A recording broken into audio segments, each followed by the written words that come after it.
સુરત મહાનગરપાલિકાના મેયરને માજી કોર્પોરેટરે પત્ર લખી બીપીએમસી એક્ટ 1949ની કલમ 36ની પેટા કલમ 3 હેઠળ સુરત મ્યુનિસિપલ કમિશનરને તેઓના પદ પરથી હટાવવાની દરખાસ્ત લાવવા માંગ કરી હતી. સુરતના માજી કોર્પોરેટર વિજય પાનસેરિયાએ મેયરને પત્ર લખી જણાવ્યું હતું કે સુરત મહાનગરપાલિકામાં છેલ્લા 3 વર્ષથી કાર્યરત મ્યુનિસિપલ કમિશનર પોતાની વહીવટી અણઆવડતના લીધે સુરત શહેર અને સુરતના લોકોના હિત માટે કાર્ય કરવામાં સદંતર નિષ્ફળ રહ્યા છે.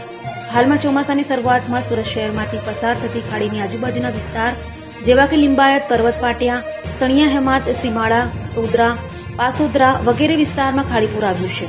મ્યુનિસિપલ કમિશનર તરીકે ટાઉન પ્લાનિંગનું સુવ્યવસ્થિત આયોજન, સુરત શહેરમાંથી પસાર થતી ખાડીના કુદરતી વહેણને અવરોધરૂપ ખાડીની આજુબાજુમાં અને ખાડીને પુરાણ કરીને બનાવેલ અનઅધિકૃત બાંધકામો રોકવામાં નિષ્ફળ તેમજ ખાડીના મુખ પર મિંદોળા નદી પાસે આવેલા ગેરકાયદેસર ઝીંગા તળાવનો નિકાલ કરવામાં સદંતર નિષ્ફળ રહ્યા છે.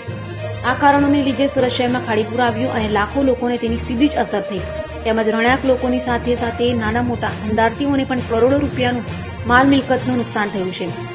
જેથી આ તમામ મુદ્દાઓને ધ્યાનમાં લઈ આપને એને નમ્ર વિનંતી છે કે સુરત મ્યુનિસિપલ કમિશનરની કાર્ય કરવાની પદ્ધતિ, વહીવટી અણાવડત તેમજ તેઓની વહીવટી વડા તરીકેની કાર્યક્ષમતા અને કાર્યદક્ષતા પર સવાલ ઉઠાવ્યો છે. જેથી ધી બીપીએમસી એક્ટ 1949ની કલમ 36ની પેટા કલમ 3માં દર્શાવ્યા મુજબ તેઓ એટલે કે મ્યુનિસિપલ કમિશનર અસમર્થતા, દુર્વર્તન અથવા ફરજ બજાવવામાં ગફલત કરવા બદલ કોઈપણ વખતે હોદ્દા ઉપરથી દૂર કરી શકશે. જે મુજબ સુરત મ્યુનિસિપલ કમિશનરને તેઓના પદ પરથી હટાવવા બાબતની દરખાસ્ત આવનારી સામાન્ય સભામાં વધારાની કામ તરીકે લાવવા નમ્ર વિનંતી કરું છું તેમ કહ્યું હતું. પૂર્વ કોર્પોરેટર વિજય પાનસેરિયા. મેયરશ્રીને કે પત્ર લખાયો છે, શું માંગો મૂકવામાં આવી છે પત્રમાં? મેયરશ્રીને આજે એક પત્ર લખ્યો છે જેમાં સુરત મહાનગરપાલિકાના મ્યુનિસિપલ કમિશનર છે એમને એમના પદ પરથી હટાવવા માટેનો પત્ર લખ્યો છે. સુરત શહેરમાં જયારે ચોમાસુની શરૂઆત થઈ અને જે ખાડીપુર આવ્યું અને સુરત શહેરમાં જે ખાડીપુરની આજુબાજુનો જે વિસ્તાર છે એ લિંબાયત હોય, પર્વત પાટિયા હોય, સણિયા હેમાદ હોય, સીમાડા હોય કે આ આજુબાજુનો જે વિસ્તાર છે એમાં પાણીનું ખાડીપુર આવ્યું.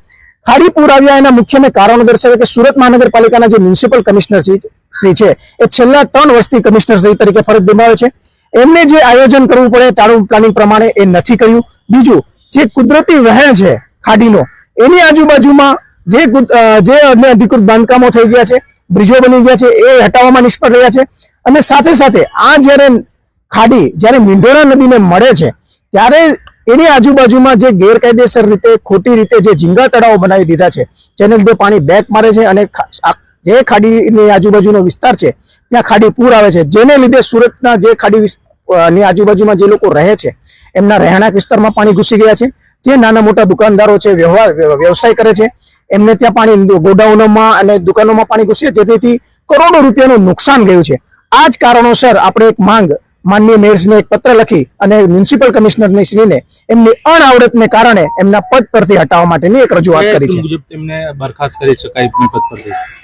બીપીએમસી એક્ટમાં ક્લિયર કટ લખ્યું છે કે જ્યારે મ્યુનિસિપલ કમિશનર શ્રી પોતાના કામ કરવામાં અસમર્થ હોય, કામ કરવામાં ગફલત કરે કે કોઈ પણ પ્રકારનું ગેરવર્તન કરે ત્યારે એમને એમના પદ પરથી હટાવી શકાય. મ્યુનિસિપલ કમિશનર જવાબદાર છે આ પરિસ્થિતિ માટે.